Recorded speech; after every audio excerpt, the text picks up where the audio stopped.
Magandang araw mga katulong! Ito naman po yung inyong katulong at your service. So yung ganap na ito mga katulong, nangyari noong January 2 nung magbakasyon yung katulong nyo sa Pilipinas. So nag-decide kasi yung katulong nyo na magpa-games doon sa mga bata sa kanilang probensya. Kaya ito, pumunta yung katulong nyo sa May Lacarnata City para mamili sa mga kailangan ninyong bilhin. So yung una dyan, pumasok tayo dyan sa may mall na yan para bumili ng mga gamit para pang prices para sa mga prices po sa mga kabataan sa maglalaro mamaya. So pagkatapos po natin nung mamili ng mga kailangan nating bilhin tapos makapagbayad, of course kailangan po nating lumipat sa kabila namang supermarket para po bumili na naman dito ng mga kailangan natin para sa kanilang pag-games o sa aming pag-games mamaya. Dahil nga na-decides tayo na yung pag-games natin is para sa mga bata, natara po talaga yun na hindi po mawawala yung mga sweets para sa kanila, diba? So, habang busy-busy dyan yung kapatid niya at pamangkin niya, yung katulong nyo naman is busy-busy rin sa kanyang ginagawa sa kanyang self, o diba? So, ayan na nga,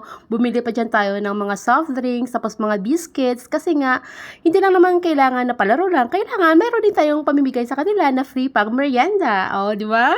So, pagkatapos po naming mamili dyan, of course, kailangan na po naming magbayad at para makauwi na at ma-prepare yung lahat ng mga binili namin para sa pag-games namin. O, diba? Actually, nag-design lang yung katulong nyo pero hindi pa alam kung ano yung kang mga palaro na kailangan niyang gawin mamaya. So, ito na nga, pagdating ng bahay, nilapag lahat ng mga sweets sa may sahig. Tapos, shinare po nilagay sa mga Tupperware, mga baso na kanyang binili para sa mga prices po yan ng mga kabataan. Tapos, nilagyan po natin ng 20 pesos each. Tapos, nag-decide na lang ako na pabili po sa bumili sa kapatid ko doon sa May Lacarnata, bumalik na naman doon para bumili po para sa mga sa mga matatanda sa kanilang mga prices kasi nga nagrereklamo kasi sila na bakit sila wala, kaya yan bumili na lang ako para sa kanila.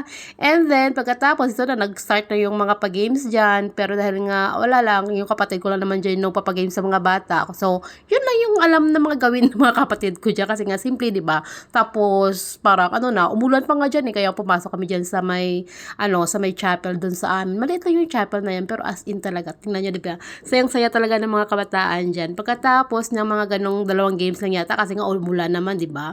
So, nag-decide na lang yung katulong nyo na, na lang, i-share na lang sa kanila yung lahat ng mga binili ko dyan. Ayan na nga, tapos nagtapon-tapon tayo dyan ng mga coins at mga sweets para sa mga bata. Hindi lang yung para sa mga bata ha, pati po yung mga matatanda na nandyan ha. Sumali na rin din. Kaya natawang-tawa nga kaming lahat dyan as in talaga. Sobrang happy talaga ng mga bata dyan. Kasi diba kahit na simpleng lang dyan, masaya na yung mga kabataan dyan Ang kaso lang yung hinahanap nila yung mga coins, hindi yung mga sweets, diba?